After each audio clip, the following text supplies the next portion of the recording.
सर्व कल्याणमूर्ति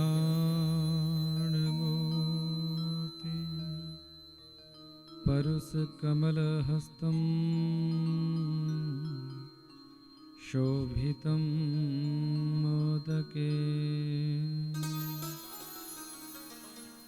अरुण पुष्पमालां व्यालयज्ञोपवीति मम हृदयं कुरुनिवासं श्रीगणेशं नमामि। अज्ञानतिमिरान्धस्य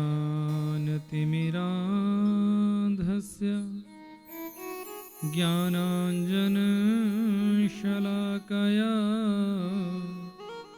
चक्षुरुन्मीलितं येन तस्मै श्रीगुरवे नमः। राधाभक्तिर्हरिर्ज्ञानं ताभ्यां याजसमन्विता तां श्रीभागवती गाथां वन्दे युगलरूपिणी। आपदामपहर्तारं दातारं सर्वसम्पदां लोकाभिरामं श्रीरामं भूयो भूयो नमामि। वागर्थाविव सम्पृक्तो वागर्था प्रतिपत्तये जगतः पितरौ वन्दे पार्वती परमेश्वरम्। अतुलितबलधामं हेमशैलावदेहं धनुर्वनकृशानं ज्ञानिनामग्रगण्यं सकलगुणनिधानं वानराणामधीशं रघुपतिप्रियभक्तं वातजातं नमामि। आये हनुमन्त विराजिए कथा करूं मति अनुसार प्रेम सहित गादी धरूं विराजे पवन कुमार।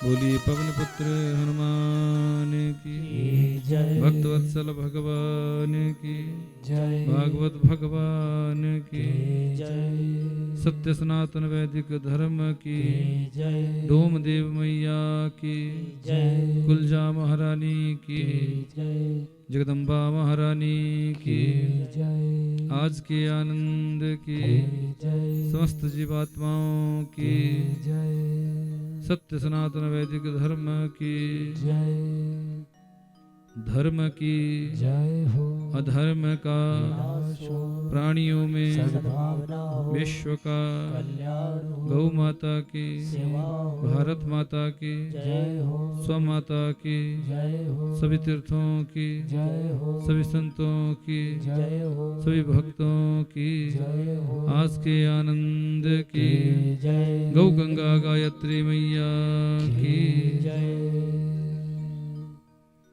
ग्राम देव, स्थान देव, वास्तुदेव, इस क्षेत्र के समस्त देवी देवता इस ज्ञान यज्ञ को निर्विघ्नतः परिपूर्ण करने हेतु अपना अपना स्थान ग्रहण करें। हमारे इष्ट आराध्या अपना स्थान ग्रहण करें।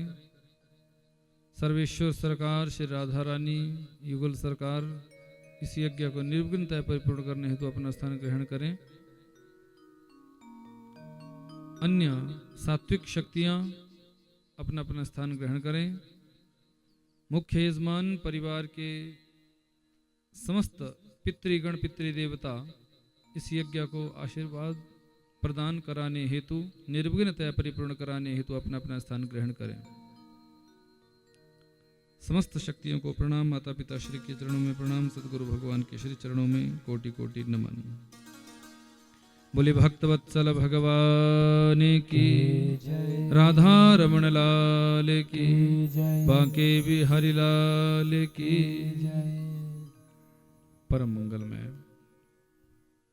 परात्पर अखिलेश्वर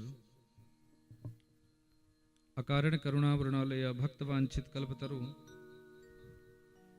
तड़ित विनिंदित पीताम्बरधारी वाल कृष्णलाल की वांगमयी प्रतिमूर्ति श्रीमद् भागवत महापुराण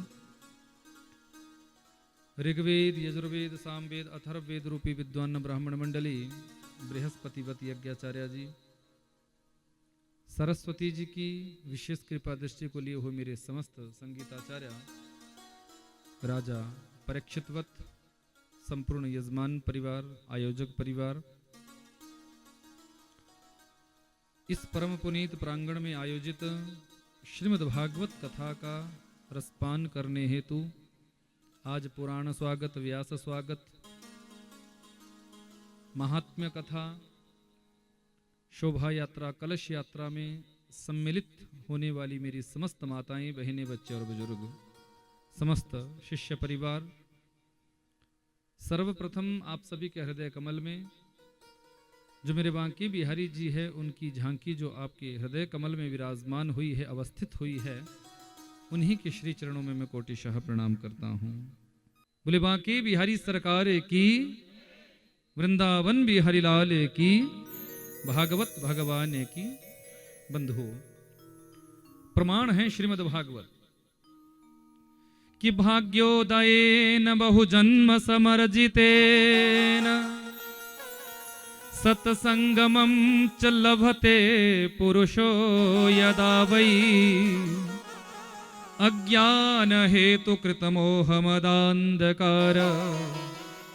नाशं हि तदा दयते विवेकः। भाग्योदयेन बहुजन्म समर्जितेन सत्संगमं च लभते पुरुषो यदा वै। एक जन्म के पुण्य से ये भागवत की कथा कभी किसी को नहीं मिलती। जब हमारे जन्म जन्मांतरों के पुण्य एकत्रित होते हैं, कई जन्मों के पुण्य जब हमारे इकट्ठे होते हैं, तब जाके भगवान की ये कथा हम सभी को प्राप्त हो पाती है। देखो, इस कथा की जो डेट निश्चित हुई थी वो मुझे लगता है गुरु पूर्णिमा को हुई थी। मैं गुरु पूर्णिमा की कथा पट्टा बरावरी में कह रहा था, वहां ज्ञान जी और सुखदेव जी दोनों भाई आए राम लक्ष्मण की तरह और कहा कि गुरुदेव आप हमारी कथा की डेट निश्चित करो। अभी पंचांग भी नहीं आया था हमारे पास नूतन वर्ष का, लेकिन एक डेट निश्चित हो गई कि ऐसे ऐसे होगी। फिर वो उसी विधा से, उसी विधान से डेट की व्यवस्था हुई। तो विचार करो, इतने समय से ये प्रतीक्षा कर रहे थे कि हमारे जीवन में भागवत भगवान की कृपा हो जाए। बड़े से बड़ा राजा, महाराजा, सेठ, साहूकार, जिसके पास अथाह संपत्ति हो, अनंत दौलत हो, उसके बाद यदि वो सोचे कि मुझे भागवत की कथा मिल जाएगी, तो बंधु ये उसका मिथ्या ज्ञान है। क्योंकि धन से ये कथा नहीं आती। यदि हम ये सोचे कि हम पैसा इकट्ठा कर लेंगे और तब जाके भागवत की कथा करवाएंगे, तो ऐसा सोचते ही रह जाते हैं, पर कथा जीवन में नहीं होती। हमारे जीवन में बड़े बड़े सेठ, साहूकार, धनिक लोग हैं। कई तो ऐसे हैं जो कई वर्षों से संकल्प लेकर बैठे हैं कि कथा करवाएंगे करवाएंगे, पर जरूरी नहीं, जीवन ऐसे ही चला जाता है, पर उनके जीवन में ये सौभाग्य नहीं आता। यदि ये सौभाग्य किसी को प्राप्त होता है, किसी के आंगन में, किसी के गांव में, किसी के घर में, किसी के क्षेत्र में यदि भागवत की कथा का अवगाहन होता है, तो ये समझ लेना जिसके निमित्त कथा हो रही है वो तो सौभाग्यशाली है ही है। जो परिवार कथा करवा रहा है वो तो सौभाग्यशाली है ही है, पर उस गांव से, उस क्षेत्र से, उस परिवार से जितने भी लोग जुड़े हुए हैं वो भी परम सौभाग्यशाली होते हैं, क्योंकि उनको भी भगवान की कथा प्राप्त हो जाती है। ये कथा ऐसी है कि देखो, हमारे शास्त्रों में एक है भागीरथी गंगा, जानते हो ना, हरिद्वार में जो बहती हुई हिमालय से आई है, वो है भागीरथी गंगा, जिसे जटाशंकरी भी कहा है। तो वो जो गंगा जी है वो ऐसी गंगा है कि अपने घर से आप उठकर जाते हो और गंगा जी में गोता लगाते हो, और उसके बाद उन गंगा जी में गोता लगाने से हमारे तन की पवित्रता होती है, हमारे शरीर की पवित्रता होती है। लेकिन दूसरी है भागवती गंगा, जिस भागवती गंगा के सामने आप सभी बैठे हैं। भागवती गंगा का प्रवाह जहां होता है, इस भागवती गंगा में जो गोता लगाता है उसके तन की पवित्रता तो होती ही होती है, पर उसके अंतःकरण की भी, मन की भी उसकी पवित्रता हो जाती है। इसलिए हमारे शास्त्रों में भागीरथी गंगा से श्रेष्ठ भागवती गंगा बताई है। भक्तवत्सल भगवान की इसलिए श्रेष्ठता है भागवत भगवान की।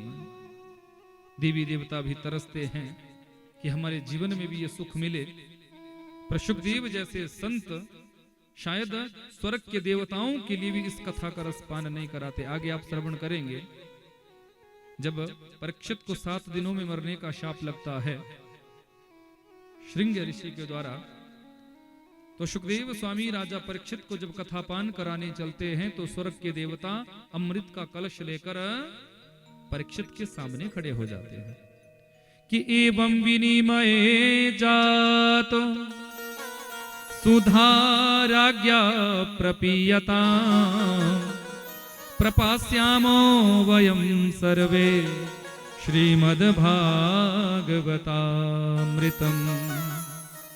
निवेदन किया है कि अमृत का कलश आप ले लो, इस अमृत का पान सुखदेव जी को करा दो, और जो कथा रूपी अमृत का पान आप परीक्षित को कराने जा रहे हैं उस कथा का पान हमें करा दो। लेकिन सुखदेव जैसा संत जानता है कि ये देवता अदला बदली करने के भाव से आए, अदला बदली करने के भाव से, इनके अंदर प्यास नहीं है। क्योंकि जो पिपासु होगा, जो प्यासा होगा, वो प्रतीक्षा करेगा। प्रतीक्षा कैसे करेगा?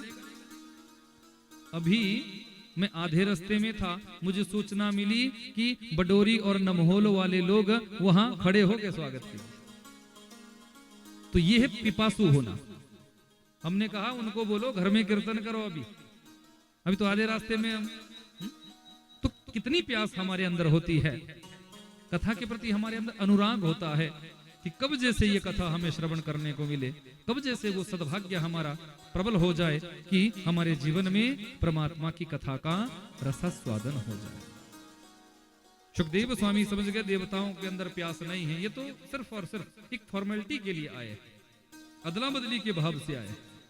तो अभक्त समझा है, कथा का रसपान नहीं कराया कि अभक्तांस्तांश्च विज्ञाय न ददौ सकथामृतम् श्रीमद्भागवती वार्ता सुराणाम अपि दुर्लभा। स्वर्ग के देवताओं को अभक्त समझा है और इस कथा रूपी अमृत का पान नहीं कराया, ठुकरा दिया, बोले जाओ, तुम्हें मैं इस कथा को नहीं पिला सकता। देवताओं को बड़ा आश्चर्य हुआ। देवताओं ने सोचा कि जिस अमृत की एक बूंद ग्रहण करने के लिए देवासुर संग्राम छिड़ गया था, देवता और असुर आपस में लड़ भिड़े थे, किस लिए? कि अमृत की एक बूंद मिल जाए। देवता लोग विचार करते हैं कि हम तो कलश लेकर ही आ गए थे, पूरा घड़ा लेकर ही आ गए थे और पूरे कलश को ही ठुकरा दिया। 2-4 बूंदों की बात नहीं, पूरा कलश ही ठुकरा दिया। कुछ तो है, कुछ तो है। आश्चर्य जब हुआ है, जिज्ञासा जब बड़ी है, तो ब्रह्मा जी के पास चले गए। ब्रह्मा जी से निवेदन किया कि ऐसा क्या है श्रीमद् भागवत की कथा में जो सुखदेव जैसे संत ने हमारे स्वर्ग के अमृत को भी ठुकरा दिया।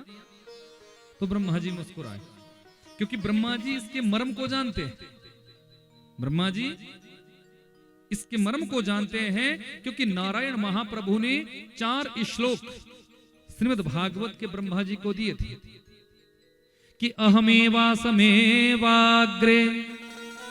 नान्यद यत् सद सत्परम पश्चादहं यदेतच्च यो वशिष्ये स्वस्म्यहम् ऋते अर्थं यत् प्रतीयेत न प्रतीयेत चात्मनि तद विद्यादात्मनो मायां यथा भासो यथा तम यथा महान्ति भूतानि भूतेषु चावचेष्वनु प्रविष्टान्यप्रविष्टानि तथा तेषु न तेष्वहम् एतावदेव जिज्ञास्यम् तत्व जिज्ञासुनात्मना अन्वया व्यतिरेकाभ्याम यत्स्या सर्वत्र सर्वदा।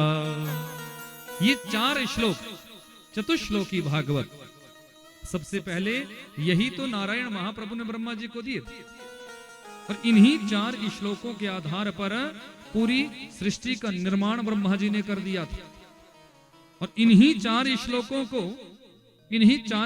को ब्रह्मा जी ने अपने औरस पुत्र नारद जी को दिया था, और यही 4 मंत्र नारद जी ने वेदव्यास जी को दिए, और इन्हीं 4 मंत्रों से वेदव्यास जी ने 18,000 मंत्रों वाले श्रीमद् भागवत की रचना की थी। बोले भागवत भगवान ने की, इसलिए ब्रह्मा जी इसके मर्म को जानते थे, इस कथा के मर्म को जानते थे कि ये कथा कैसी है। तो मुस्कुराए और देवताओं को कहा कि तुम भी देखना चाहते हो इस कथा की महिमा क्या है, इस कथा का मर्म क्या है, देखना चाहते हो? सत्य रूपी तराजू को लिया है, और सत्य रूपी तराजू के एक पलड़े पर दुनिया के जितने भी साधन सदग्रंथ थे उनको विराजमान कराया है, और दूसरे पलड़े पर श्रीमद् भागवत को विराजमान कराया है। आश्चर्य कि लघुन्यन्यानि जातानि गौरवेण इदं महत् तदा ऋषिगणः सर्वे विस्मयं परमं ययुः। लघुन्यन्यानि जातानि गौरवेण इदं महत्, जिस पलड़े पर श्रीमद् भागवत को विराजमान कराया है, बंधुओं पलड़ा नीचे झुक गया है। वजन जिसमें अधिक होगा वही तो पलड़ा नीचे झुकेगा, वेट जिसमें होता है ना वो पलड़ा नीचे झुक जाता है। तो देवताओं का आश्चर्य समाप्त हो गया। ब्रह्मा जी कहने लगे, देवताओं इसको पोथी मत समझना, किताब मत समझना, ग्रंथ मत समझना, साक्षात कृष्ण एव ही मेरे राधा माधव की वांगमयी प्रतिमूर्ति ही श्रीमद् भागवत है। बोले भागवत भगवान की एक एक अक्षर, एक एक शब्द में, एक एक वर्ण में मेरे राधा माधव बैठे हुए। ये कल्पतरु है, इसलिए यजमान परिवार के साथ आप सभी इस कल्पतरु की छांव में अगले 7 दिनों तक बैठेंगे। जो आपका संकल्प होगा, जो आपका मनोभाव होगा, ये वो भागवत जी के सामने रखना, देखना मेरे भागवत भगवान आपकी प्रत्येक इच्छा को पूर्ण कर देंगे। बोले भागवत भगवान की ऐसी महिमा है इस कथा की। तो आओ जरा मैं भागवत के महात्म्य को गाना प्रारंभ करूं, क्योंकि कथा से पहले कथा के महत्व को सुनाया जाता है, महिमा को सुनाया जाता है। तो महात्म्य की ही कथा आज हम श्रवण करेंगे, लेकिन उससे पहले 2 घड़ी भगवान नाम संकीर्तन हम करें, श्री राधा रानी के नाम का हम सभी आश्रय लें। उसके बाद फिर आज की कथा का हम आनंद लेंगे। श्री राधे राधे राधे गोविंद राधे, श्री राधे राधे राधे गोविंद राधे, श्री राधे राधे राधे। सभी गाएंगे भाव से, दोनों हाथों से ताली सेवा करते।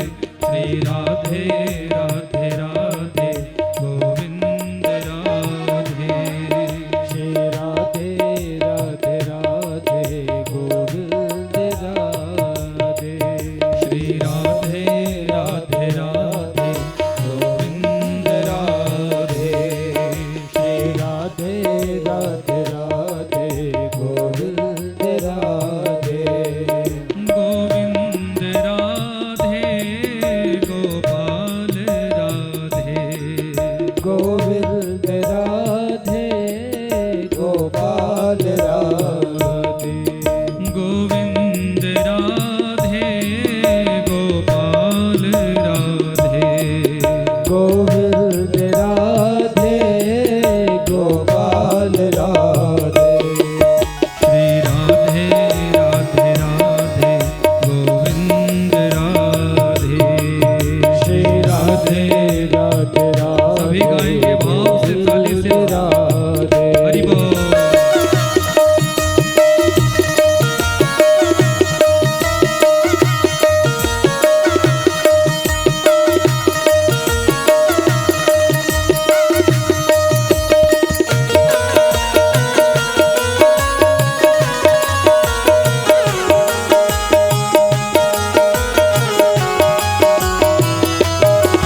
भोजन करने बैठो तो वहां थाली का बड़ा महत्व होता है। भोजन में थाली का बड़ा महत्व होता है और कानों में बाली का बड़ा महत्व होता है। भोजन में थाली का बड़ा महत्व होता है, कानों में बाली का बड़ा महत्व होता है और ससुराल में साली का बड़ा महत्व होता है। जिस ससुराल में साली नहीं उस ससुराल में जाने का आनंद नहीं। जिस ससुराल में साली साहिबा होगी ना उस ससुराल में जाने का अलग आनंद होता है। भोजन में थाली का बड़ा महत्व है, कानों में बाली का बड़ा महत्व है, ससुराल में साली का बड़ा महत्व है और भगवान की कथा में ताली का बड़ा महत्व है। दोनों हाथ उठाकर हरि बोल। श्री राधे राधे राधे गोविंद राधे, श्री राधे राधे राधे गोविंद राधे, गोविंद राधे गोपाल राधे, गोविंद राधे गोपाल। दोनों हाथ उठाकर भाव से ताली से वो हरि बोल। श्री राधे राधे राधे गोविंद राधे, श्री राधे राधे राधे गोविंद राधे, श्री राधे राधे राधे गोविंद राधे, श्री राधे राधे राधे गोविंद राधे, श्री राधे राधे राधे गोविंद राधे, श्री राधे राधे राधे गोविंद राधे, श्री राधे राधे राधे गोविंद राधे, श्री राधे राधे राधे गोविंद राधे, श्री राधे राधे राधे गोविंद राधे, श्री राधे राधे राधे गोविंद राधे। बोली राधा रानी सरकार की जय, वृंदावन बिहारी लाल की जय, नंद नंदन सरकार की जय। श्री राधे राधे राधे गोविंद राधे, श्री राधे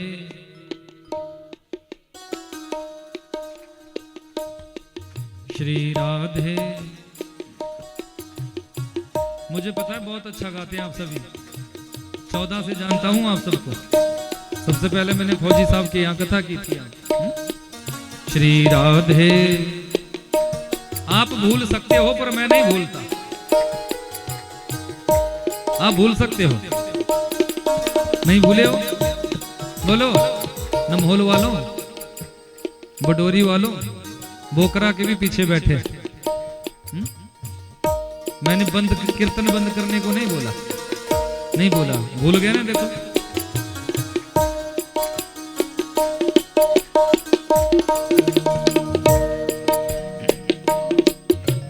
गोविंद राधे। बोलिए भक्तवत्सल भगवान की। ऐसे सुंदर मनोभाव। आओ जरा भागवत के महात्म्य के पहले मंत्र का हम सभी गान करें। सभी अपना अपना सर ढकेंगे और दोनों हाथ जोड़कर माताएं अपना पल्लू फैलाएं। जो भी कामना आपकी हो जरूर भागवत जी के सामने रखिएगा। मेरे भागवत भगवान आप सभी की कामना को अवश्य पूरा करेंगे। आओ जरा सच्चे हृदय से, सच्चे भाव से, क्योंकि भागवत वो कल्पतरु है कि जिसकी छांव में जो बैठते हैं उनकी समस्त वांछाएं पूर्ण होती है। कल हमारी कथा विश्राम हुई। मेरे जीवन की 538वीं कथा कल जो है विश्राम हुई। कहां पर? चंदपुर शिव मंदिर में। और मेरे जीवन की 539वीं कथा आज आपके यहां प्रारंभ हो रही है। तो दोनों हाथ जोड़कर आओ जरा निवेदन करें कि सच्चिदानंद रूपाय विश्वोत्पत्त्यादि हेतवे तापत्रय विनाशाय श्री कृष्णाय वयं नुमः। श्री कृष्णाय वयं सच्चिदानंद रूपाय विश्वोत्पत्त्यादि हेतवे तापत्रय विनाशाय श्री कृष्णाय वयम नुमः। समझने का प्रयास करेंगे। सच्चित आनंद, तीन शब्दों के मेल से सच्चिदानंद शब्द की भी उत्पत्ति होती है। सत का मतलब है जो पहले भी था, वर्तमान में भी है और भविष्य में भी बना रहेगा, वो है सत्य। दूसरी बात है चित्त की। चित्त का मतलब होता है बुद्धि, चित्त का मतलब होता है मति, चित्त का मतलब होता है प्रकाश, चित्त का मतलब होता है देदीप्यमानता, चित्त का मतलब होता है ओजस्विता। यानी वो परात्पर प्रभु चित्त स्वरूप भी है, चित्त स्वरूप भी है। करोड़ों सूर्यों का प्रकाश उनकी आभा को मलिन नहीं कर सकता। भगवान के मुखमंडल पर एक औरा होता है, एक तेज होता है। आप भले ही अपने घर के किसी भी विग्रह को देख लीजिएगा, छोटे छोटे जो शालीग्राम जी भी होते हैं ना, उन शालीग्राम जी से भी एक दिव्य तेज छलकता है। छलकता है कि नहीं? बोलो, होता है ना? अभी पिछली कथा में मैं कथा कह रहा था तो एक बहन कहने लगी कि महाराज जी, जब मैं ठाकुर जी को देखती हूं तो मैंने पता नहीं कितने लड्डू गोपालों का दर्शन किया है, पर आपके जो ठाकुर जी है ऐसा लग रहा है कि इनके चेहरे पर तारे चमक रहे हैं, ऐसा प्रतीत होता है। मैंने उनसे कहा कि ये ठीक है, विग्रह तो सब तेजस्वी होते हैं, सब विग्रहों से तेज छलकता है, लेकिन ये ठाकुर जी ऐसे ठाकुर जी है कि इन्होंने इतनी कथाएं सुन ली, 4 धामों की यात्रा कर चुके हैं, 4 धामों का तेज इनके अंदर समाहित है, ऐसे ऐसे दिव्य तीर्थों का तेज इनके अंदर समाहित है, और इतनी कथाएं ये श्रवण कर चुके हैं, तो तेज आएगा नहीं और फिर क्या आएगा? तारे क्या, यहाँ तो पूरा ब्रह्मांड आपको इनके मुखारविंद पर दिखेगा। दृष्टि होनी चाहिए देखने की, हमारा नजरिया होना चाहिए देखने का। हम तो पूरे ब्रह्मांड के दर्शन इन्हीं में करते, प्रत्यक्ष है। भक्तवत्सल भगवान की, बाकी बिहारी लाल की, नंद नंदन सरकार की, कृष्ण कन्हैया लाल की। तो करोड़ों सूर्यों का प्रकाश भी इनकी आभा के सामने फीका है। विश्वोत्पत्त्यादि हेतवे, विश्व को उत्पन्न करने वाले हैं और अपने आप ही अपने द्वारा उत्पन्न की गई सृष्टि का पालन पोषण करते हैं, और अंत में हल्की सी भ्रिकुटी को टेढ़ा करके लय के गर्त में भी डुबा देते हैं। तापत्रय विनाशाय, आदि भौतिक, आदि दैविक, आदि भौतिक, आध्यात्मिक, इन 3 प्रकार के तापों का उन्मूलन ये भागवत की कथा और मेरे सर्वेश्वर सरकार जीव के जीवन से कर देते हैं। 3 त्रितापों को नष्ट करने की सामर्थ्य यदि है तो वो भागवत की कथा में। तापत्रय विनाशाय, इसलिए श्री कृष्णाय वयम नुमः, हम सभी इनको प्रणाम करें। वयम शब्द का प्रयोग किया, व्याकरण की दृष्टि से यदि आप दर्शन करेंगे तो वयम का मतलब होता है हम सब। यानी वेदव्यास जी प्रणाम नहीं कर रहे हैं, वेदव्यास जी एक संकेत दे रहे हैं, एक इशारा कर रहे हैं कि हम सब मिलकर जो है सर्वेश्वर सरकार ठाकुर जी को प्रणाम कर रहे हैं। भक्तवत्सल भगवान की। आइए चलते हैं उसी नैमिषारण्य की पावन धरा पर, जहां आज शौनक आदि 88,000 ऋषि एकत्रित हुए हैं। ऐसे ऐसे दिव्य संत जिनके जीवन में कई बार युग परिवर्तन हो चुके हैं, कई बार युग बदल चुके हैं, इंद्र बदल चुके हैं। ऐसे तेजस्वी ऋषि, ऐसे संत, उन्हीं वृद्ध संतों के बीच में एक युवा संत सूत जी का पदार्पण हुआ है। सूत जी को देखकर इन सबने खड़े होकर प्रणाम किया है। सूत जी को अच्छा नहीं लगा। सूत जी ने प्रश्न किया कि आप सभी वृद्ध संत हैं, अवस्था में मुझसे बहुत बड़े हैं, मैं तो अवस्था में बड़ा छोटा हूं, आप मुझे प्रणाम कर रहे हैं, अच्छा नहीं लग रहा है। तो ये संत कहने लगे, हे सूत जी महाराज, शास्त्र कुछ मर्यादा देते हैं। कौन सी मर्यादा देते हैं? कि धन वृद्धा, बल वृद्धा, आयु वृद्धा, तथैव च ते सर्वेपि ज्ञान वृद्धा, किंकरा शिष्य किंकरा। धन वृद्धा, बल वृद्धा। धन में बड़ा होना बड़ी बात नहीं है। आपके कुनिहार क्षेत्र में भी बड़े बड़े धनिक सेठ साहूकार बैठे हैं, पर जरूरी नहीं कि उनको बड़ा समझ लिया जाएगा। धन वृद्धा, बल वृद्धा। यदि कोई बल में भी बड़ा है तो उसको भी बड़ा नहीं समझा जाता। बलशाली भी बहुत से हो सकते हैं। हमारे ये जो यहाँ तबला प्लेयर कर रहे हैं, ये उस क्षेत्र से है जहां के खली है। खली का नाम सुना है ना? तो बल वृद्धा, खली के अंदर कितना कितना बल है, पर ये जरूरी नहीं कि उनको बड़ा मान लिया जाएगा। धन वृद्धा, बल वृद्धा, आयु वृद्धा तथैव च। मेरे गांव में एक बुजुर्ग है जिनकी अवस्था है 106 साल। कल ही दर्शन करके आया मैं उनका। हाँ, पहले मैं कल कथा विश्राम करके माता जी से मिलने गया और वो बुजुर्ग भी वहां थे, उनका दर्शन भी हुआ। उसके बाद रात को 11 बजे चंडीगढ़ पहुंचा हूं। भक्तवत्सल भगवान की तो आयु में बड़ा होना भी बड़ी बात नहीं है, अवस्था में बड़ा होना भी बड़ी बात नहीं है। गांव के लोग तो कहते हैं, बोले ये सबको भेजने के बाद जाएंगे, क्योंकि 60-70 वर्ष की अवस्था वाले लोग भी चले गए और उनकी अवस्था 106 साल की हो गई है, पर अभी टस से मस नहीं हुए। भगवान करे वो 150 साल जिए, उनके मंगल कामना ही हम इस व्यासपीठ से करते। पर मैं गांव वालों की बात आपको बता रहा हूं, ऐसी कुछ लोगों की धारणा है, बोले ये तो सबको टपका के तब टपकेंगे। भक्तवत्सल भगवान की, बाकी भी हरिलाल की। तो आयु वृद्धास तथैव च ते सर्वेपि ज्ञान वृद्धा। शास्त्र क्या कहते हैं? बोले उन सब में जो ज्ञान में बड़ा होता है, जो ज्ञान में बड़ा होता है वो बड़ा होता है। इसलिए मात्र आपकी 21 वर्ष की अवस्था है, ये हमें पता है, और हमारी सैकड़ों वर्षों की अवस्था है, लेकिन फिर भी आप हम में ज्ञान में बड़े हैं। इसलिए हम आपको प्रणाम करते हैं और आपसे कुछ जानना चाहते हैं, कुछ सुनना चाहते हैं। क्या सुनना चाहते हैं? कि श्रेयशाम यद्भवे श्रेयः पावना नाम च पावनम कृष्ण प्राप्ति करम शश्वत साधनम तत्पदाधुना।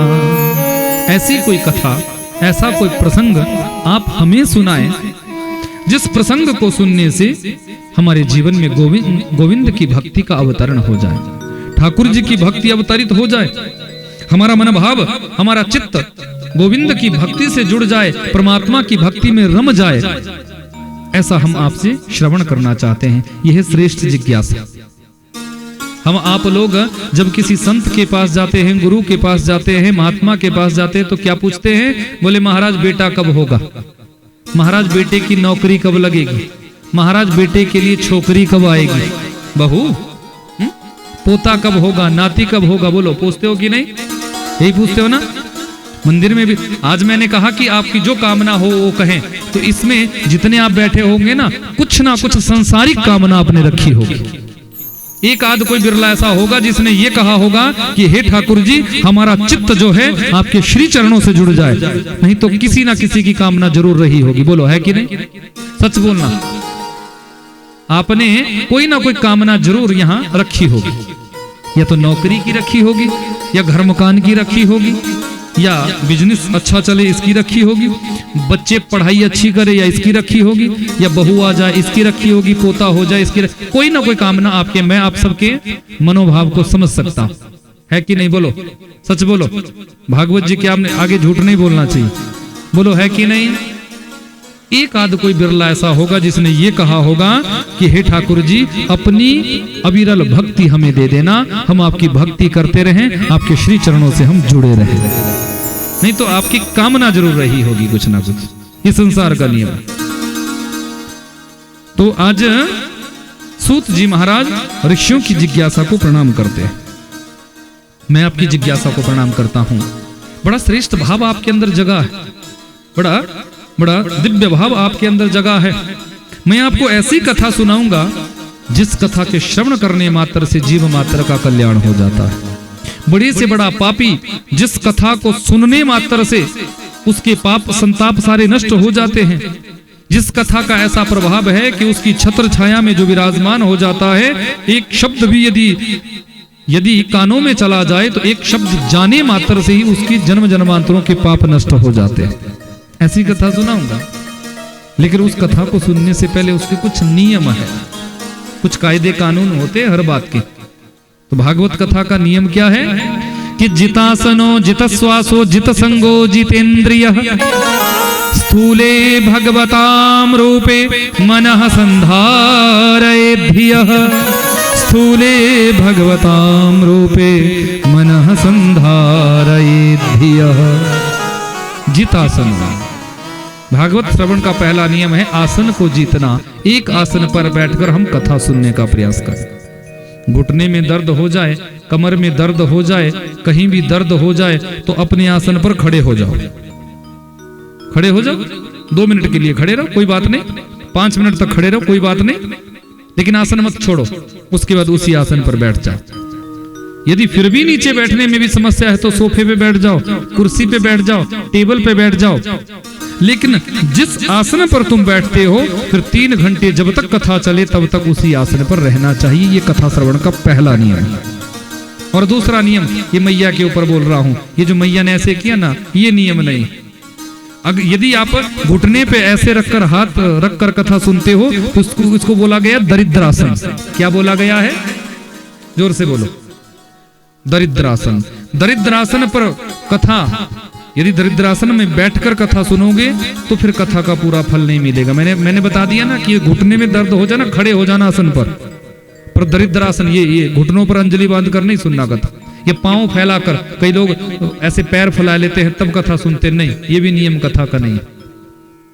कथा का श्रेष्ठ नियम है पालती मारकर कथा सुन।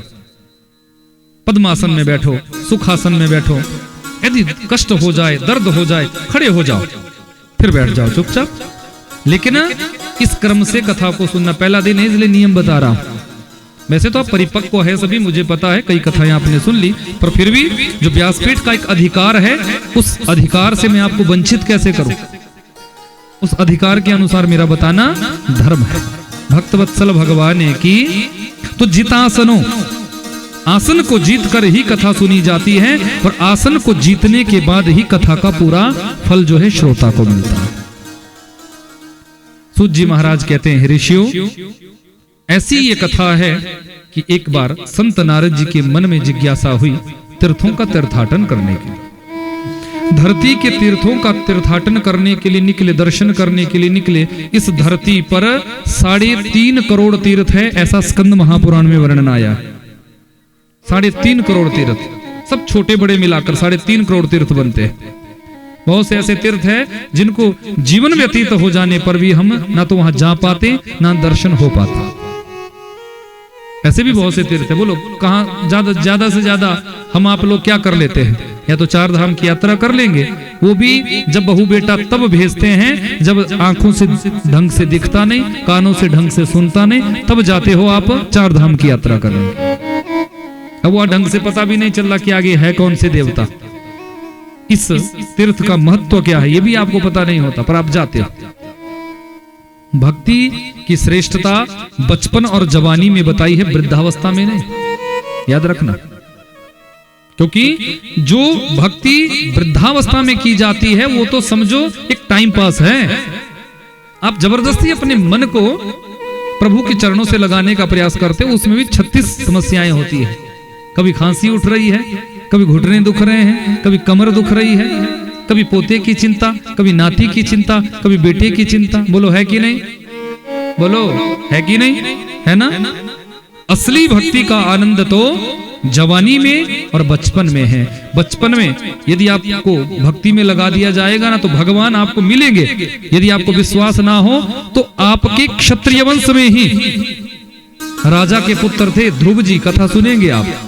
बोलो ध्रुव जी कोई ब्राह्मण थे? कोई ब्राह्मण बालक थे ध्रुव जी? क्षत्रिय बालक थे। और अवस्था क्या थी? अवस्था क्या थी? मात्र 5 साल। घर का जब त्याग किया था, माँ ने जैसे बोल दिया ना कि बेटा तुझे भक्ति करनी है, तुझे नाम जपना है, तुझे मंत्र जपना है, तो मात्र 5 महीने जप करने से ही ध्रुव जी को परमात्मा का साक्षात्कार हो गया था। इसलिए बचपन की जो भक्ति, प्रहलाद जी बोलो 7 वर्ष की अवस्था में नरसिंह भगवान को प्रकट कर लिया था, मात्र 7 वर्ष की अवस्था में। तो बचपन में जो भक्ति का आनंद है वो भैया बुढ़ापे में नहीं। सुभद्रा जी ने यही तो निवेदन किया था कि कृष्ण त्वदीय पद पंकज पंजरान्ते अद्दैव में विशतु मानस राजहंस प्राण प्रयाण समय कफवात पित्तैः कंठावरोदन विधौ स्मरणं कुतस्ते। हे प्यारे, मेरा जो मन रूपी राजहंस है ये आज ही आपके चरण रूपी पिंजरे में कैद हो जाए। ये कब बोला था? जब पूर्ण जवानी में सुभद्रा थी, पूर्ण यौवनता जब जीवन में थी, तो द्वारिकाधीश ने कहा, बहन सुभद्रा, इस भरी जवानी में दुनिया के लोग तो मौज लूटते हैं और तुम मेरी शाश्वत भक्ति मांग रही हो, क्यों? तो सुभद्रा ने बड़ा ऊंचा कह दिया था, केशव, कि प्राण प्रयाण समय कफवात पित्तैः कंठावरोदन विधौ स्मरणं कुतस्ते। प्राणों के अवरुद्ध होने के समय वृद्धावस्था का आवरण जब हमारे जीवन में आ जाता है, तब आपका नाम नहीं जपा जाता, तब आपकी भक्ति नहीं हो सकती। तब तो संसार की चिंताएं होती है, परिवार की चिंता होने लगती है, तब जीवा पे परमात्मा का नाम कैसे आ सकता है? इसलिए भक्ति की श्रेष्ठता है बचपन और जवानी। बचपन और जवानी में भक्ति की श्रेष्ठता है। इसलिए याद रखना, अपने जीवन में प्रयास करना कि अपने बच्चों को पहले से ही संस्कार ऐसे दो कि वो जैसे जैसे बड़े हो जाएं, जैसे जैसे जवान हो जाएं, वो कभी भी परमात्मा का नाम ना छोड़े। बहुत से हमारे बच्चे इतने शिष्य, ऐसे शिष्य बने हुए हैं कि जो 5-7 साल की अवस्था में दीक्षित हो चुके। तो मुझे प्रसन्नता होती है ऐसे बच्चों को दीक्षा देने में। क्यों? क्योंकि मुझे पता है कि ये बच्चे आज से ही अपना मार्ग जो है भक्ति मार्ग में ये उतर चुके। कम जपेंगे, अधिक जपेंगे, पर जपेंगे तो सही। कम से कम बुराई के मार्ग पर जाने से तो डरेंगे, बुराई के मार्ग पर चलने में संकोच तो होगा। इनको लगेगा तो सही कि हम ठाकुर जी की भक्ति का मंत्र हमने लिया है, दीक्षित हम हुए हैं, मंत्र हमारे जीवन में आया है, हम बुरे मार्ग पर नहीं चलेंगे, बुराई के मार्ग पर नहीं चलेंगे। इसलिए अपने बच्चों को बचपन में ही सुसंस्कृत करो। आपके सुसंस्कृत करने से वो श्रेष्ठ बनेंगे, बाबा जी नहीं बन जाएंगे।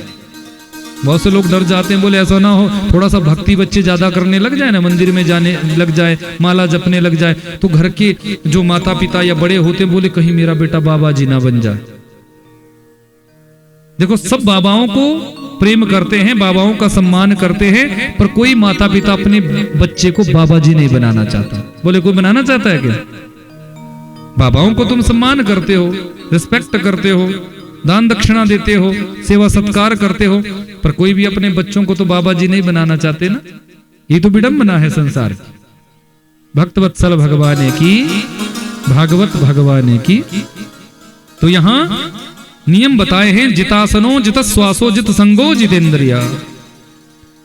हे ऋषियों, जब संत नारद इस धरती के तीर्थों का तीर्थाटन करने निकले, तो धरती के तीर्थों का तीर्थाटन कर रहे हैं, पर कहीं भी कि ना पश्यम कुत्रचित धर्म मनः संतोष कार्यकम कलिना अधर्म मित्रेण धरेयम बाधिताधुना। कहीं भी जाते हैं, किसी भी तीर्थ पर जाते हैं, वहां क्या देखते हैं? सिर्फ और सिर्फ अधर्म, सिर्फ और सिर्फ लूटपाट। जो पंडित पुजारी है वो सब इतनी लूटपाट करते हैं, इतनी लूटपाट करते हैं कि दोबारा आने वाला हाथ जोड़ लेता, दोबारा नहीं आएंगे। हरिद्वार भी जाते हो तो वहां भी, वहां के पंडित भी इतने खतरनाक कि आप लेकर गए थे 1000 रुपए, जेब में कितने पैसे डाले थे? 1000-1500 रुपए, किस में काम हो जाएगा। पर वहां तो ये गौदान करो, ये भैंस दान करो, ये घोड़ा दान करो, ये फलाना दान करो, ये ढिमकाना दान करो, करवाते करवाते करवाते करवाते जेब भी खाली और एटीएम पेटीएम से भी आपको देना पड़ गया। बोलो है कि नहीं? पहले तो उधारी चलती थी, आजकल तो एटीएम है, पेटीएम है, स्कैनर है, गूगल पे है, सब चलता है। भक्त वत्सल भगवान की धर्म कहीं नहीं हो रहा है, अधर्म का दर्शन जब किया। क्यों? क्योंकि जो कली का मित्र अधर्म है और अधर्म का मित्र जो कली है, उसने सबकी बुद्धि को बिगाड़ कर रखा है, सबकी बुद्धि को बिगाड़ कर रखा है। इसलिए संत नारद जी को शांति नहीं मिली, आनंद नहीं हुआ, भटकते चले गए। हरिद्वार गए, कुरुक्षेत्र गए, विश्वनाथ गए, रामेश्वरम गए, जगन्नाथ गए, कहीं भी जब शांति का दर्शन नहीं हुआ, तो अंत में संत नारद जी श्रीधाम वृंदावन पहुंचे। वहां एक बहुत बड़े कौतुक का दर्शन किया। क्या देखते हैं? एक सुंदर नारी, उसके अगल बगल में 2 वृद्ध पुरुष लेटे हुए हैं, और बहुत सी सुंदर स्त्रियां उस सुंदर स्त्री को पंखा डुला रही है, सेवा में खड़ी है। नारद जी ने इस देवी से उसका परिचय पूछा। देवी आपका परिचय? इस सुंदरी ने अपना परिचय दिया कि अहम भक्ति रीति ख्यात। हे महात्मन, मैं देवी भक्ति हूं। सौभाग्य से आप जैसे संत का दर्शन हुआ है, इसलिए मैं आपको प्रणाम करती हूं और अपने मन की जिज्ञासा आपसे जानना चाहती हूं। मेरे मन का प्रश्न है, मुझे उत्तर दो, मेरी व्यथा को दूर करो। नारद जी ने कहा, देवी भक्ति, आपकी व्यथा क्या है, आपका दुख क्या है? बोले महाराज, दुख एक ही है कि संतान का दुख। संसार में संतान का दुख सबको व्याप्त करता है। माँ बाप को, दुनिया का कोई भी माँ बाप होगा, वो कभी किसी के सामने झुकना नहीं चाहेगा, पर संतान के दुख के आगे हर माँ बाप झुक जाता है। होता है ऐसा कि नहीं? बोलो बोलो। अपने बच्चों के दुख के आगे हर एक माता पिता झुक जाते हैं, और दुनिया का कोई भी माता पिता होगा यही चाहते हैं, हर माँ बाप यही चाहते हैं कि हमारे बच्चों को सुख मिले, श्रेष्ठ। हमारे जीवन में हमारे सामने हमारे बच्चों को कोई दुख ना आने पाए, हर माँ का इच्छाएं होती है, हर पिता की इच्छाएं होती है।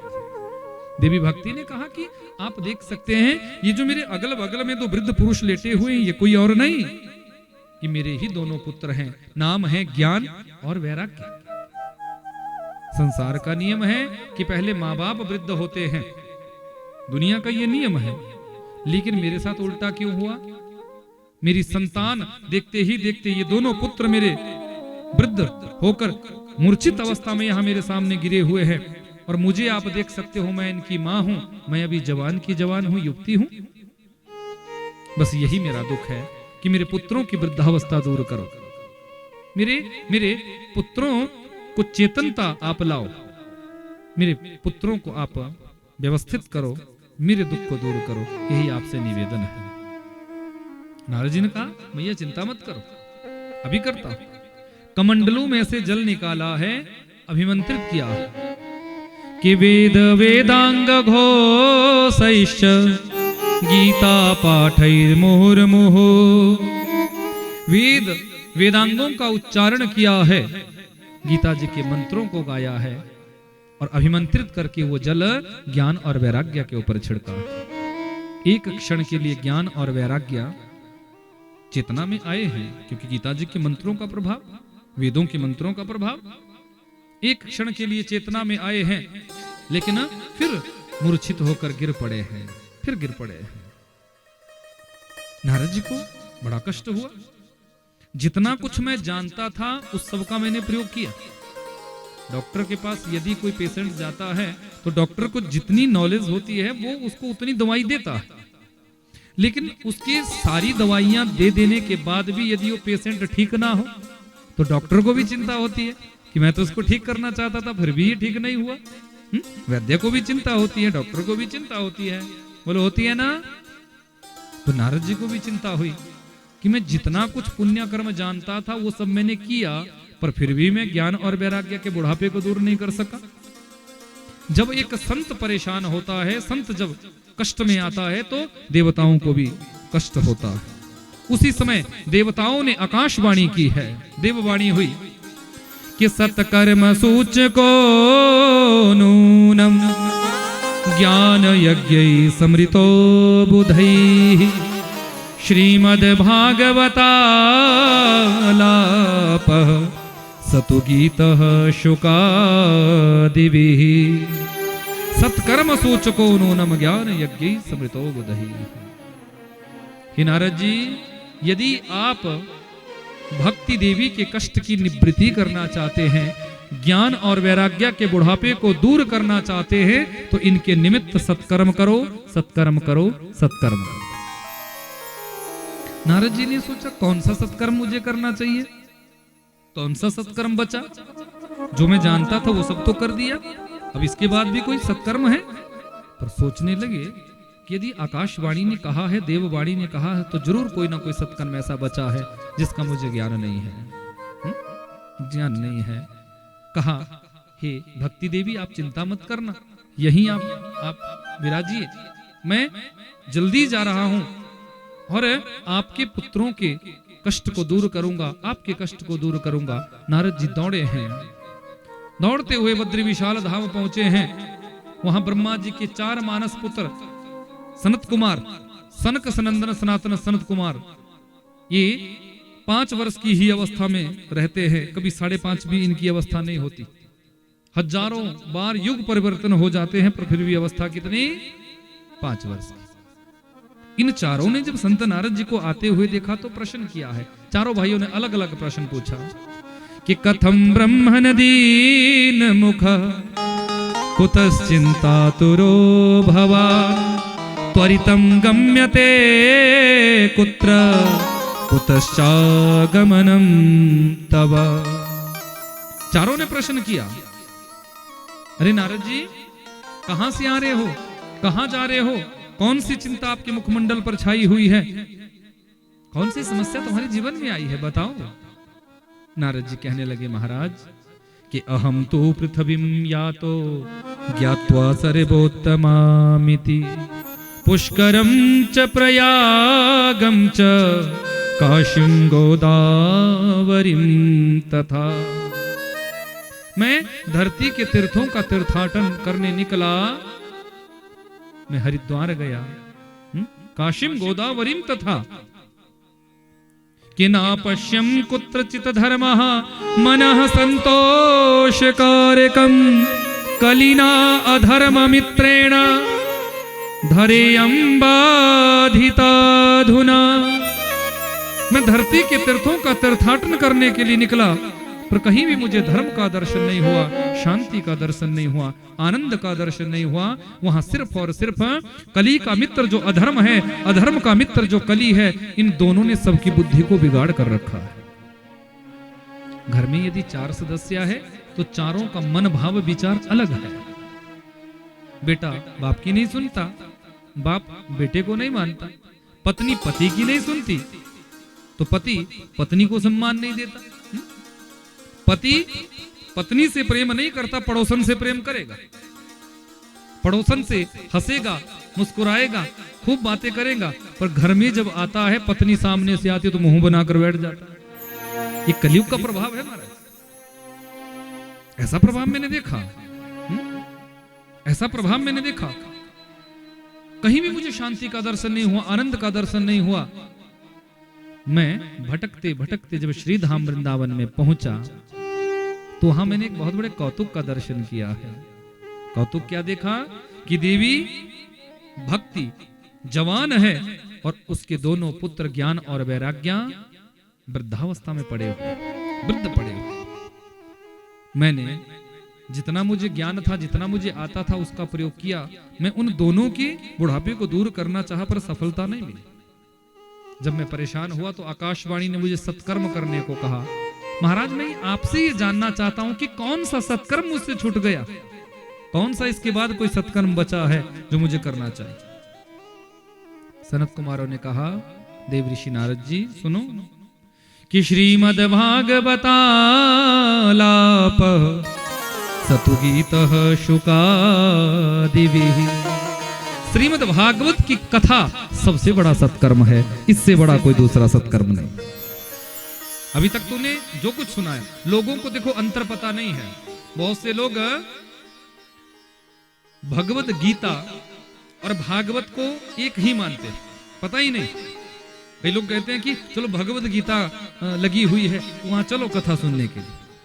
थोड़ा ये बात आप समझिएगा, भगवत गीता और भागवत दोनों अलग है। भगवत गीता क्या है?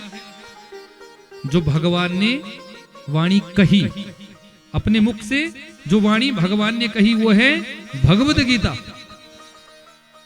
और जिसमें भगवान के भक्तों की चरित्र है, जिसमें भगवान की लीलाओं का दर्शन है, जो भगवान ने किया, वो है श्रीमद् भागवत।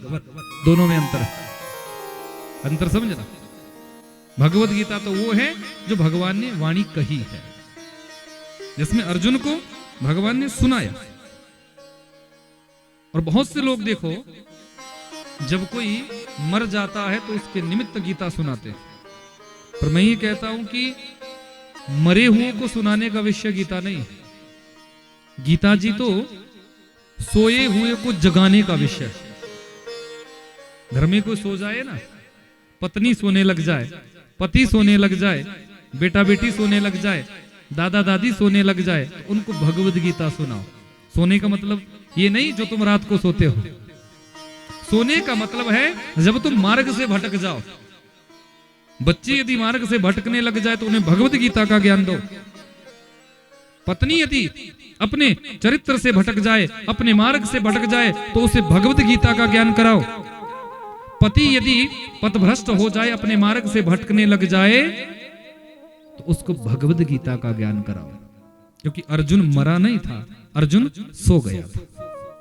ये मेरा चाचा है, ये मेरा ताया है, ये मेरा भतीजा है, ये मेरा भाई है, ये मेरे गुरु है, ये मेरे पिता है, ये मेरे मामा, ये सब रिश्तेदारी तो थी। दो परिवारों में ही तो युद्ध हुआ था। तो जब देखा कि अर्जुन सो गया है, तो अर्जुन को जगाने के लिए मेरे सर्वेश्वर सरकार ने गीता कही, गीता जी का पाठ सुनाया, भगवद गीता का पाठ सुनाया। अर्जुन जागृत अवस्था में हो गया, अर्जुन जाग गया था। तो इसलिए मरे हुए को गीता जी सुनाना ये विषय नहीं है। किसी को जगाने के लिए, किसी के जीवन को जागृत करने के लिए भगवद गीता उसको सुनाओ। रोज उसका पाठ करो, एक ही श्लोक पढ़ो भले ही, लेकिन नित्य पढ़ो भगवद गीता का एक ही श्लोक, याद रखना। भगवद गीता में तो वो सब कुछ है। आप गीता जी का पहला श्लोक पढ़ोगे ना, वहीं से ही अपने परिवार को बांधने का क्रम आपको पता चल जाएगा। भगवद गीता का पहला श्लोक क्या है कि धर्म क्षेत्रे कुरुक्षेत्रे समवेतायुयुत्सवः मामकाः पांडवाश्चैव किम कुर्वत संजय। ये भगवद गीता का पहला श्लोक है। धृतराष्ट्र ने क्या कहा? धर्म क्षेत्रे कुरुक्षेत्रे, जो धर्म क्षेत्र कुरुक्षेत्र है, समवेता युयुत्सवा, इकट्ठे हुए कौन? मेरे पुत्र और पांडु के पुत्र। देखो, ये जो पांडु था ये धृतराष्ट्र का भाई था। क्या था? भाई था। और भाई के बेटे, भाई के बच्चे यदि कोई समझे तो अपने ही होते हैं। होते हैं कि नहीं? बोलो, अपना ही तो खून है, अपना ही तो परिवार है। लेकिन पहले श्लोक में ही आप देखो, मामकाहा, यहीं से ही महाभारत का युद्ध की रूपरेखा प्रारंभ होती है, समझ लेना। मामकाहा, यहां ये बोलने की जरूरत क्या थी कि मेरे पुत्र और पांडुओं के पुत्र क्या कर रहे हैं? भेद है ना? बोलो, ये नहीं कहा कि हम, इतना कह देता कि हमारे बच्चे क्या कर रहे हैं, तो शब्द था। बोले नहीं, मेरे पुत्र और पांडु के पुत्र क्या कर रहे हैं। यहीं से तो युद्ध का बीज तो यहीं से ही तैयार हुआ। बीज तो यहीं, जहां मेरा और तेरा आ जाता है ना, वहीं परिवार का झगड़ा प्रारंभ होता है। चाहे 4 भाई है, चाहे 2 भाई है, चाहे 3 भाई है, जहां मेरे और तेरे वाली दृष्टि आ जाती है, वहीं से ही परिवार बिखरने का बीज पनपने लगता है। यदि परिवार को एकजुट रखना चाहते हो तो गीता जी के इस श्लोक पर अच्छे से मनन करिएगा, अच्छे से मनन करिएगा। यहीं से ही पांडवों और कौरवों का परिवार बिखर गया था। भक्तवत्सल भगवान ने की। तो गीता जी सोए हुओं को सुनाने का विषय है, जो सो चुके हैं उनको जगाने का विषय गीता है। तो जब इस भाव का दर्शन हुआ तो सनत कुमारों ने कहा कि देखो, सबसे बड़ा जो सत्कर्म है देवऋषि, वो है श्रीमद् भागवत की कथा। इसलिए तुम उनके निमित्त भागवत की कथा करवाओ, देखना उनके दुख की निवृत्ति हो जाएगी, दुख दूर हो जाएगा। नारद जी ने सनत कुमारों को प्रणाम किया और कहा कि आपसे बड़ा वक्ता कौन हो सकता है? चारों भाई आप प्रवीण वक्ता है, श्रेष्ठ वक्ता है। आपके ही श्रीमुख से ये यदि कथा का वाचन हो जाए तो आनंद हो जाएगा। तो स्वीकृति स्वीकार की कि चलो ठीक है, स्वीकृति दी है, मैं सुनाऊंगी, हम सुनाएंगे, लेकिन थोड़ा सा हम नीचे उतरते हैं और थोड़ा सा आप भक्ति ज्ञान वैराग्य को अपने साथ लेकर आओ।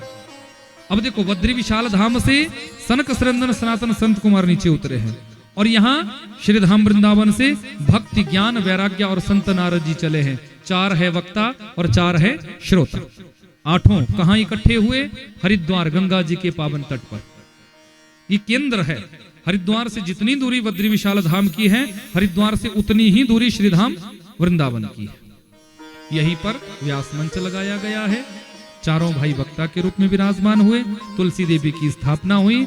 सुखदेव जी और ज्ञान जी, कल यहाँ तुलसी का बिरवा जरूर स्थापित कर दीजिएगा। तुलसी देवी की स्थापना हुई। कुंभ जैसा वातावरण बन गया। कथा प्रारंभ हुई।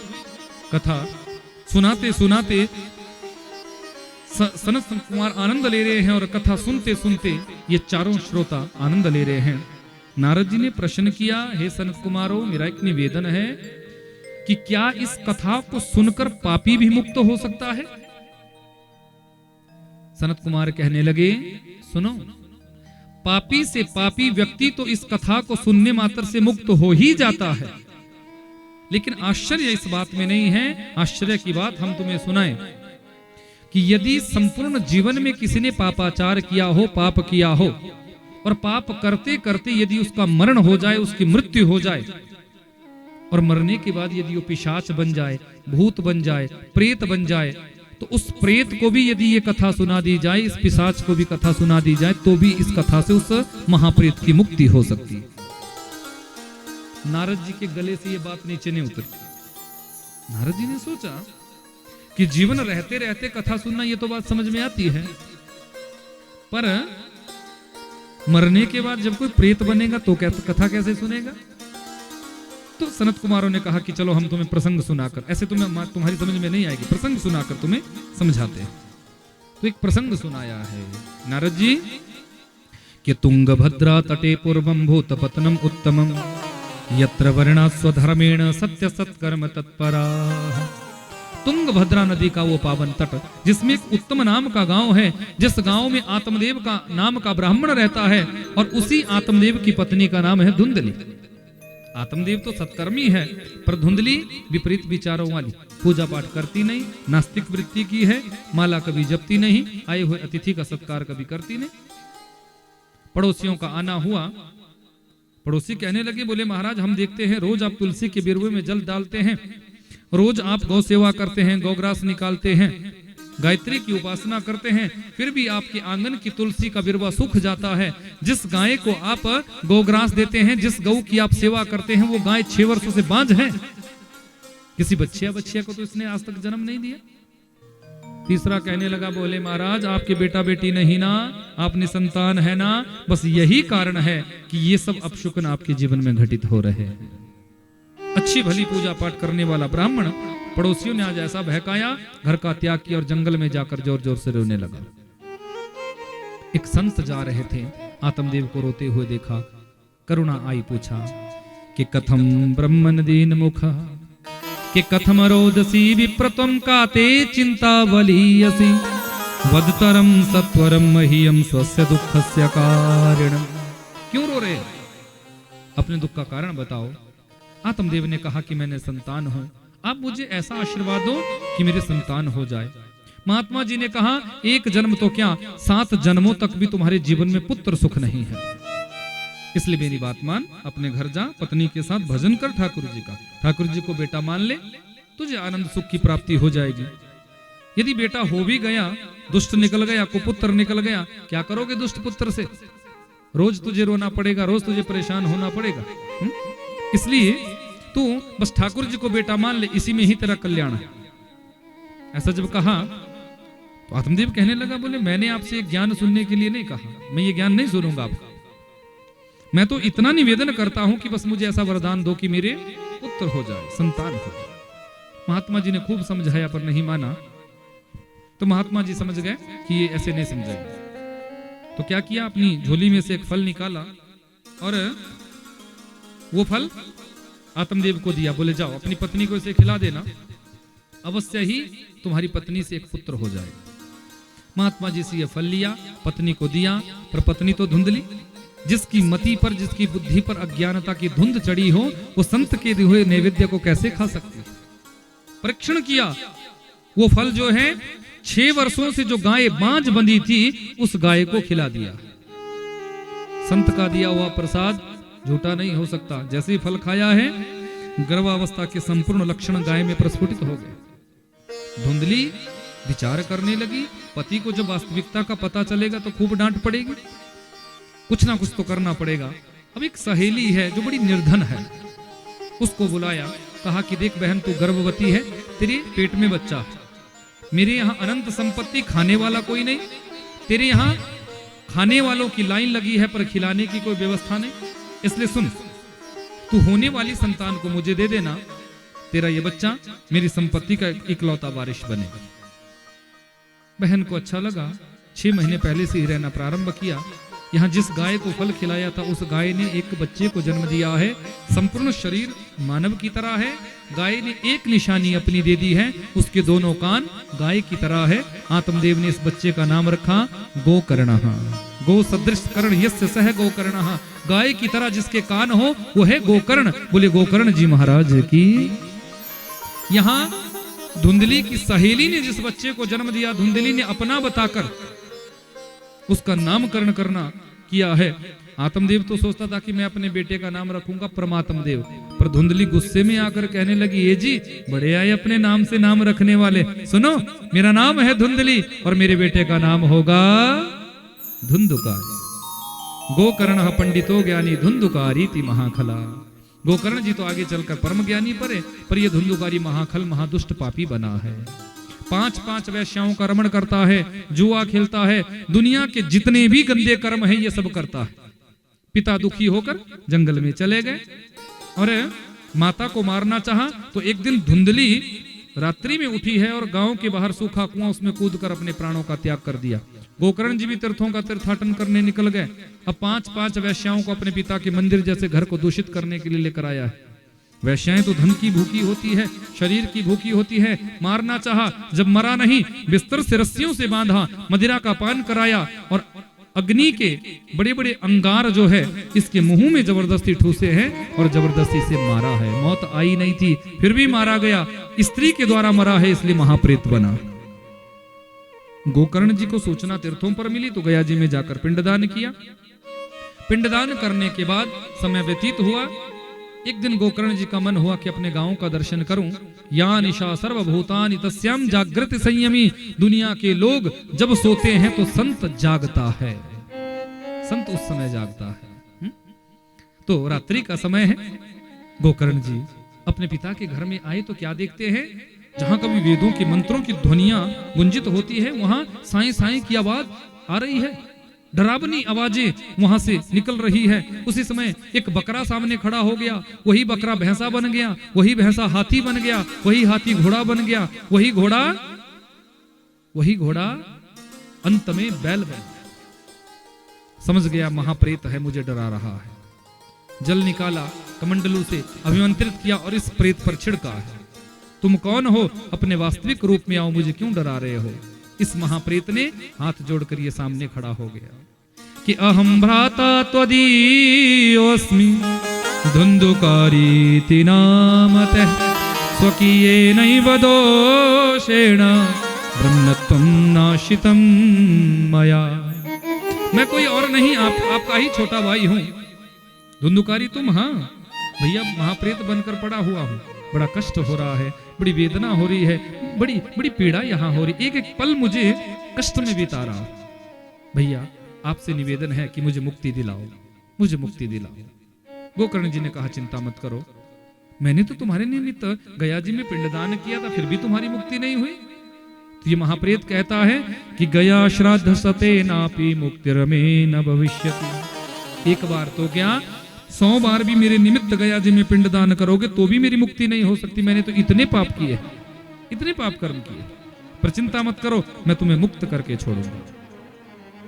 भुवन भास्कर सूर्यदेव से एक संकेत मिला है कि श्रीमद् भागवत की कथा कराओ कि धन्या भागवती वार्ता प्रेत पीड़ा विनाशिनी। भागवत की कथा करवाओ, बड़े से बड़े प्रेत का कल्याण हो जाता है, बड़े से बड़े महाप्रेत को मुक्ति दे सकती है भागवत की कथा। ग्रह दोष, गृह दोष, वास्तु दोष, क्षेत्र दोष, कोई भी दोष जीवन का हो तो उसको मिटाने की सामर्थ्य रखती है श्रीमद् भागवत की कथा। आप भागवत की कथा करवाओ, सारे दोष मुक्त हो जाओगे, महाप्रेत की भी मुक्ति हो जाएगी। गोकर्ण जी ने भागवत कथा सुनाना प्रारंभ किया। सामने धुंधुकारी को बिठाया, पर धुंधुकारी एक आसन पर नहीं बैठ पा रहा है। मैंने कथा प्रारंभ में भी आपको बताया था कि एक आसन पर बैठने से ही कथा का पूरा फल मिलता है। अब ये धुंधुकारी आसन पे नहीं बैठ रहा है। हवा यहां से चलती उड़कर वहां चला जाता है, हवा वहां से चलती तो उड़कर वहां चला जाता है। फिर कथा कैसे सुनेगा?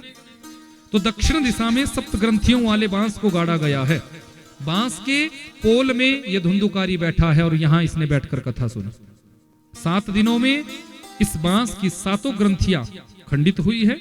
ये बांस 2 भागों में परिणत हो गया और संपूर्ण भागवत की कथा सुनने से ये जो महाप्रेत धुंधुकारी था ये दिव्य देही में परिणत हो गया और परमात्मा के बैकुंठ से एक विमान नीचे उतरा है और विमानारूढ़ इस धुंधुकारी को कराया है।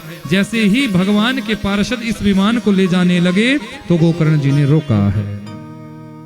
अरे भैया सुनो कि अत्रैव बहवासन्ति श्रोतारो मम निर्मलः आनीतानि विमानानि न तेषां युगपत्कुतः। अत्रैव बहवासन्ति, यहाँ श्रोता मेरा भाई ही नहीं था, श्रोता तो सारे गांव वाले भी थे। विमान मेरे भाई के लिए ही क्यों आया, सबके लिए क्यों नहीं आया? ऐसा जब कहा तो भगवान के पार्षद कहने लगे गोकर्ण जी सुनो, विमान तो सबके लिए आना था, पर जिस प्रेम से, जिस श्रद्धा से, जिस भाव से आपके भाई ने कथा को सुना, उस प्रेम श्रद्धा भाव से इन गांव वालों ने कथा को नहीं सुना। कि हंसा बगुला एक सा मान सरोवर माही, बगुला ढूंढे माछरी हंसा मोती खाही। मानसरोवर में हंस भी होता है और बगुला भी, दोनों में अंतर क्या है? बगुला मछलियों को खोजता है और हंस मानसरोवर की गहराई से दिव्य मोतियों को चुनता है, ये अंतर है। इसलिए बडोरी वालों, बोकरा वालों और लोहारा वालों सुन लो, ये एक कथा पांडाल भी एक मानसरोवर है 7 दिनों के लिए। तो इस मानसरोवर में बैठकर हम सभी को क्या बनना है? बोलो, बगुला, बगुला बनोगे?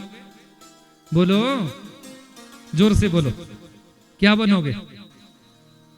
बगुला नहीं बनना, क्या बनना है? हंस बनना है। बगुला बनोगे तो मछलियां ही दिखेगी और हंस बनोगे तो भागवत के ये जो श्लोक है ना, भागवत की ये जो कथा है ना, एक एक शब्द में आपके एक एक शब्द को सुनने से आपके हृदय में ठाकुर जी विराजमान हो जाएंगे। 3.5 करोड़ तीर्थ है इस धरती पर और 3.5 करोड़ ही रोम छिद्र है हमारे शरीर में। मैंने आपको भाव प्रारंभ किया था कि जीवन में हम उन 3.5 करोड़ तीर्थों का दर्शन नहीं कर पाते। बोलो, कर पाता है कोई? बोलो, कोई कर पाता है? नहीं कर पाता। फिर उन 3.5 करोड़ तीर्थों का फल कैसे मिलेगा? बोले, जब जीव भागवत की कथा के आगे विराजमान होकर हाथों से ताली बजा लेता है, मुख से परमात्मा का जयकारा कर लेता है, कानों से भगवान की कथा सुन लेता है, आंखों से भागवत और ठाकुर जी का दर्शन कर लेता है, तो जितने भी उसके 3.5 करोड़ रोम छिद्र है ना, जितने भी शरीर में जो 3.5 करोड़ रोम छिद्र हैं, उन रोम रोम से जब जय श्री कृष्ण निकलता है तो उन सभी भक्तों को 3.5 करोड़ धरती के तीर्थों को तीर्थाटन का फल मिल जाता है। 3.5 करोड़ तीर्थों के सारे तीर्थ यही है। आज से 7 दिन तक यही सारे तीर्थ है जहां भागवत की कथा होती है। सारे तीर्थ, सारी नदियां, सारे समुद्र, सारे सागर, पर्वत सब यहां आ जाते हैं 7 दिनों तक। इसलिए हंस बनकर जो है 3.5 करोड़ तीर्थों का दर्शन हम कराएंगे, ये गारंटी हमारी। लेकिन आप यदि हंस बनकर कथा सुनेंगे, बगुला बनकर सुनोगे तो फिर यहां मछलियां ही मिलेगी, फिर गारंटी कोई नहीं, फिर हमारी गारंटी खत्म। ठीक है ना? बोले भक्त वत्सल भगवान की, बांके बिहारी लाल की। दोबारा फिर कथा सुनाई। फिर सब गांव वालों ने बड़े प्रेम से कथा को सुना। परमात्मा के बैकुंठ से विमान नीचे उतरा, सारे गांव वाले उस विमान में बैठकर जो है परमात्मा के धाम को चले गए। बोले भागवत भगवान की। यहाँ भक्ति ज्ञान वैराग्य इस कथा को सुन रहे थे सनत कुमारों से। जैसे ही कथा की पूर्णता हुई है तो भक्ति देवी के दोनों पुत्र खड़े हो गए हैं जवान होकर नाचने लग गए, नाचने लग गए। भक्ति ने अपने दोनों पुत्रों को जब नाचते हुए देखा तो भक्ति देवी से भी रहा नहीं गया, भक्ति भी नाचने लग गई। आपके बच्चे यदि पास हो जाए ना, अच्छे यदि फर्स्ट रैंक में अगर आपके बच्चे आ जाए तो माँ बाप को बड़ी खुशी होती है ना। आपके बच्चे जब अच्छी नौकरी में लग जाते हैं, बच्चों की प्रमोशन जब हो जाती है तो माँ बाप को सबसे ज्यादा खुशी होती है। तो भक्ति को भी ऐसी खुशी हुई अपने पुत्रों को देखकर। अपने पुत्रों को जब नाचते हुए देखा, प्रसन्नता में डूबते हुए देखा, तो भक्ति देवी भी यहाँ नृत्य करने लगी है कि प्रहलाद स्थालधारी तरलतया चोद्दवक कांस्यधारी वीणाधारी सुर ऋषि राग करता अर्जुनो भूत इंद्रो वादि मृदंगम जय जय शुकरा कीर्तने ते कुमारा यत्राग्रे भाववक्ता सरसर चनया व्यासपुत्रो बभूव। प्रहलाद तालधारी, कीर्तन में ताली बजाना किसने प्रारंभ किया था? प्रहलाद जी ने। प्रहलाद तालधारी चौद्धवक कांस्याधारी, उद्धव जी कांसा बजाने लगे। इंद्रोवादी मृदंगम, इंद्र मृदंग बजाने लगे हैं, अद्भुत मृदंग बजने लगी है। अर्जुन राग अलापने लगे हैं। इतना सुंदर कीर्तन प्रारंभ हुआ कि मेरे ठाकुर जी से भी रहा नहीं गया। मेरे सर्वेश्वर सरकार उसी कीर्तन में आकर प्रकट हो गए हैं और आनंद से झूमने लगे हैं। बोले भागवत भगवान की। यह है भागवत की कथा। आज आपने कथा नहीं सुनी, आज आपने सिर्फ और सिर्फ महिमा सुनी है। तो आज की कथा को देते हैं यही विश्राम और आपको देते हैं आराम।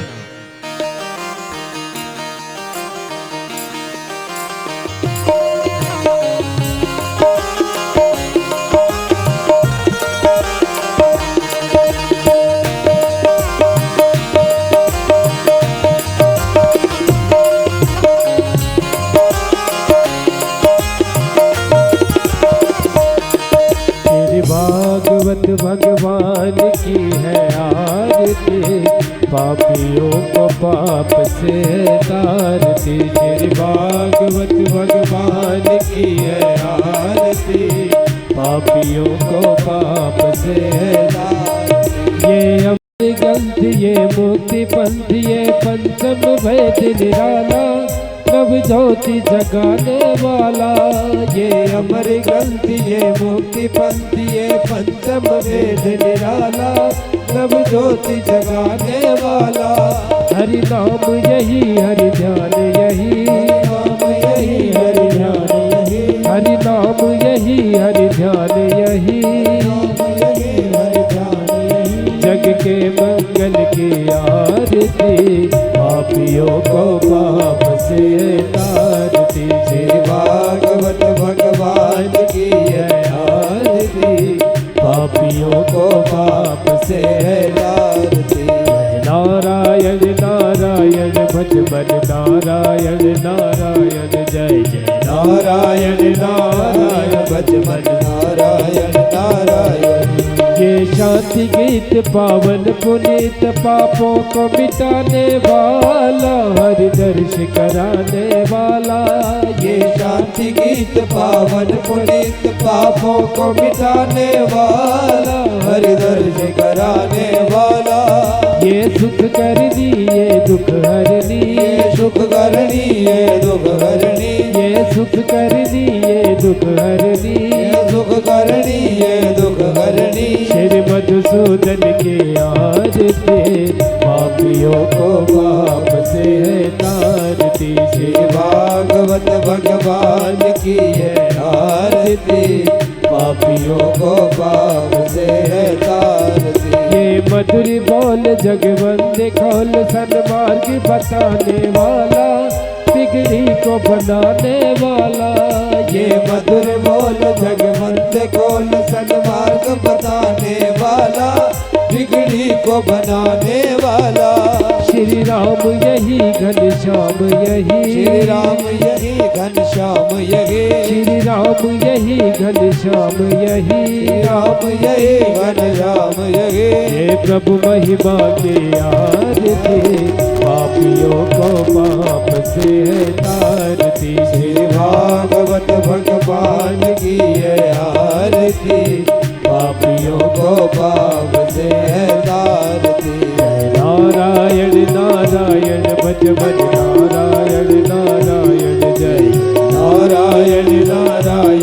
लक्ष्मण नारायण नारायण। ये कृष्ण भक्ति अम्बा की शक्ति, ये प्रीति सिखाने वाला, हरि भक्ति जगाने वाला। ये कृष्ण भक्ति अम्बा की शक्ति, ये प्रीति जगाने वाला, हरि भक्ति जगाने वाला।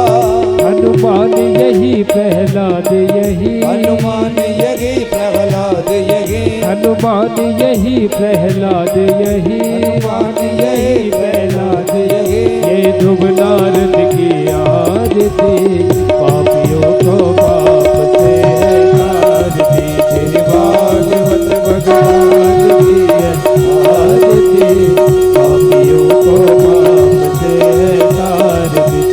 भागवत भगवान की आरती, पापियों को पाप से तारती, पापियों को पाप से तारती, पापियों को पाप से